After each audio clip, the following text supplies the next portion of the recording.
Okay. So, Ellen, I want to share with you something that we didn't talk about at the last session, which was I had sent bios. I sent you, I forget which consultant I sent the bio of, but what I did was I formatted that bio so that you have a better idea of some of what we had discussed previously in terms of how to space, where you want to cut the copy off at the bottom of the page so that your head isn't all the way down at the bottom reading. I did that strictly as an example, a prototype to give you an idea of how you may want to set up pages, documents that you create for speeches, scripts, anything that you're doing that involves a presentation. Just as an FYI, I do just that kind of formatting even when I'm doing a presentation on Zoom. That is how I format my scripts. I usually use some bold, some color, other little cues to myself, but I have that kind of spacing. And you notice there was a lot of white space after about 7 inches or so that I don't go further than six and a half, 7 inches. So, Okay. would you like to start your presentation? You need to be a co-host. So let me make you a co-host. Okay. Okay, you're all set now? And now I have to figure out how to share this. Let's go back to Zoom. Share.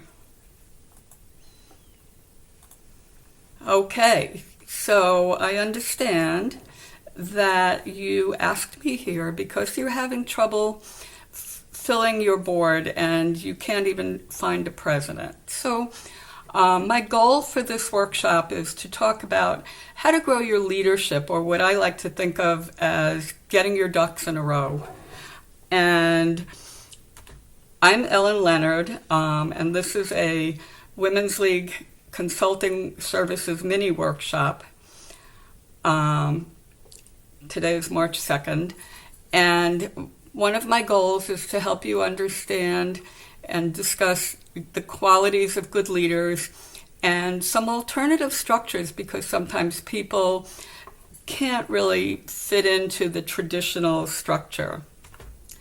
So let's talk about what I would do in a real workshop is start with introductions and go around the room. But obviously, there's only the two of us here. Okay. And I would go around the room. But let's talk now about what does a leader look like? What are some of the qualities of a good leader?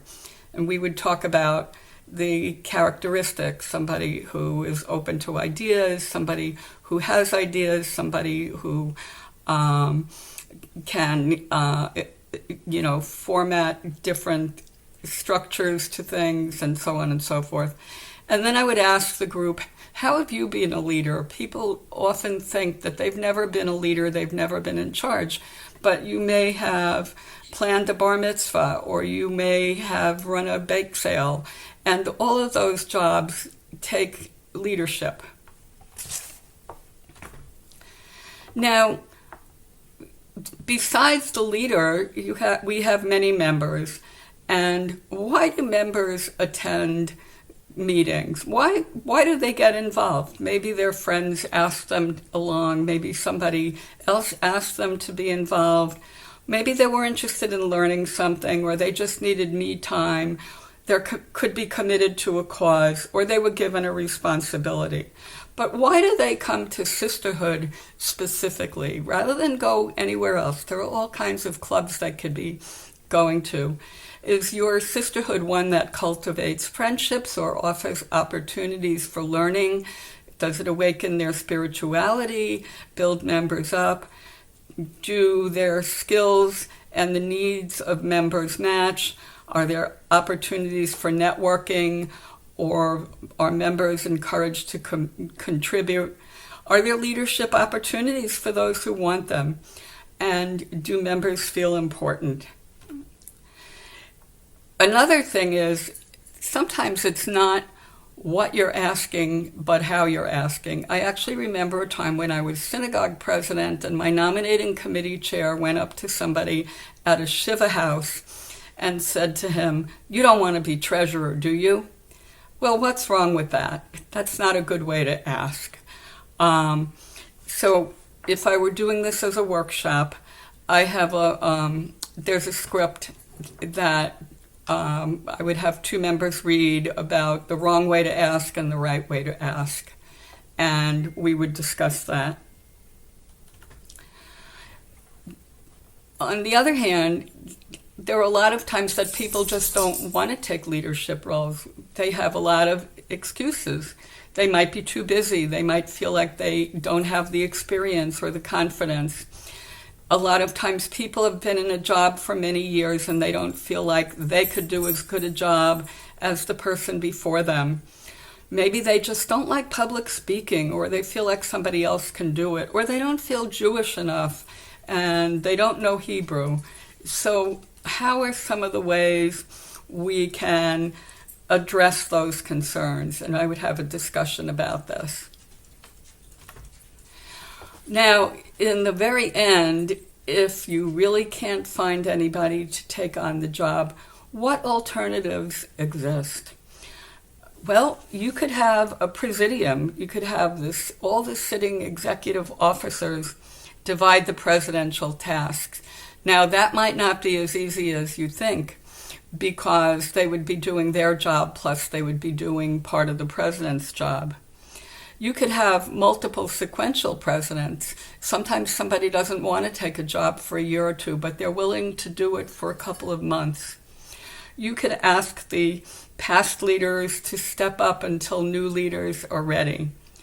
You could have a co-president succession where you have, let's say, two presidents serving a 2-year term, but the first one is installed 1 year and the second one is sort of the junior president who's installed the next year. So there's always somebody who's been training for a year.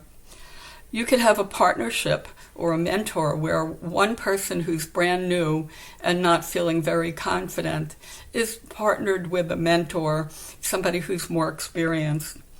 And ultimately, you could just have a team approach where there's no particular chair. Sometimes people don't want the title, but they're willing to do the work, and everybody would be working together.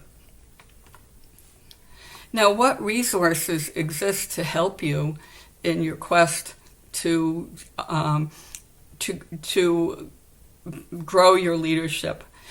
Women's League has a book called The Sisterhood Advisor. It's available on the website, and it's really everything you ever wanted to know about being a sisterhood president and running a sisterhood but were afraid to ask. You can also partner with people on your region board or the region advisor. Every region board has a parallel chair to your chairs, and you could ask for help with those people. There are many resources on the Women's League website, WLCJ.org, and Women's League runs Leadership Institute twice a year in different parts of the country, and that's a great way for leaders to learn about leadership and learn about themselves. And finally, even though you've already asked for one consulting services seminar, you could have other ones on different topics. So I hope this has been helpful. Are there any questions? I've put my contact information up on the screen.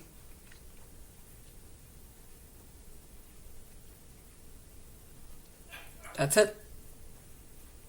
Okay. Thank you. Do you like her little Torah fun pin? I noticed that. I noticed that.